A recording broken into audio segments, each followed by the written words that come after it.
নমস্কার বন্ধুরা, welcome back to my channel. সবাইকে স্বাগত জানাই আরেকটি নতুন ভিডিওতে এবং বড়দিনের অনেক অনেক শুভেচ্ছা প্রত্যেককে। আমি জানি তুমিও হয়তো এটাই ভাবছো যে ক্রিসমাস তো কালকে ছিল, তাহলে আজকে কেন আপলোড করলো ভিডিও এতটা লেট করে তাও।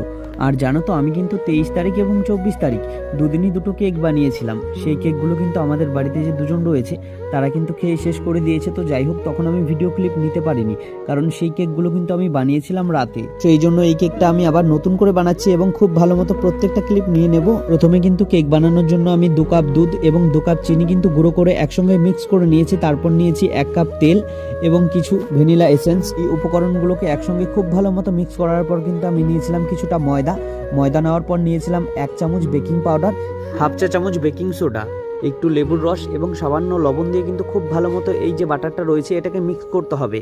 এরপরে কিন্তু একটা পাত্রের উপরে কয়েক টুকরো কাগজ নিয়ে সেই কাগজের মধ্যে খুব ভালো মতো তেল মাখিয়ে নিতে হবে। তেল মাখালে কিন্তু গামলার মধ্যে কোনো রকম ভাবে লেগে যায় না বাটারটা।